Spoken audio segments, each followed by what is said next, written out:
வணக்கம். நம்ம சிதம்பரம் கீழத்தெரு மாரியம்மன் கோவில் தீமிதி பிரம்மோற்சவம் கோலாகலமாக தொடங்க இருக்குது. ஜூலை 18ஆம் தேதி காப்பு கட்டுதலோடு தொடங்குற உற்சவம் 28ஆம் தேதி அன்னைக்கு நம்மெல்லாம் அவளோடு எதிர்பார்க்குற தீமிதி திருவிழா வெகு சிறப்பாக நடைபெற இருக்குது. சிதம்பரத்தில் சிறப்பு வாய்ந்த கோயில்களில் மிக முக்கியமான கோவில்னு பார்த்திங்கன்னா இந்த கீழத்தெரு மாரியம்மன் கோவில்.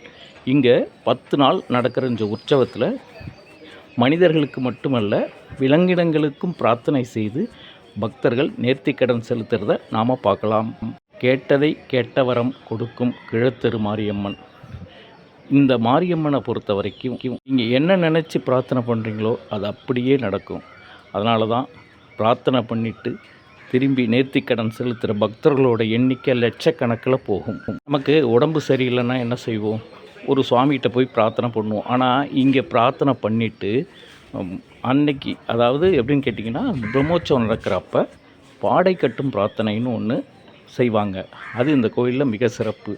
உடல்நிலை பாதிக்கப்பட்டவங்களுக்கு உடல்நிலை சரியான பிறகு வேப்பிலையை வைத்து அந்த வண்டியில் இழுப்பாங்க. அதுக்கு பேர் பாடை கட்டும் பிரார்த்தனை.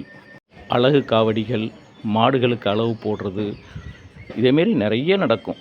உங்களுக்கு இந்த முறை வாய்ப்பு இருந்ததுன்னா கண்டிப்பாக சிதம்பரம் வாங்க. இந்த திருவிழாவில் பங்கேற்று அன்னையின் அருள் பெறுங்கள்.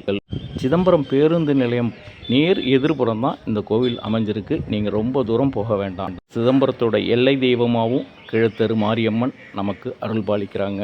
சிதம்பரம் நடராஜர் கோவில் தீட்சிதர்களுக்கு இது குலதெய்வமாக இருக்குது அப்படிங்கிறது ஒரு சிறப்பு வாய்ந்தது. சிவனோட வீசம் பெற்ற ஆலயத்தில் இதுவும் ஒன்று. நீங்களும் பிரம்மோற்சவத்தில் கலந்துக்கிட்டு அன்னையின் அருளை பெற்று செல்லுங்கள்.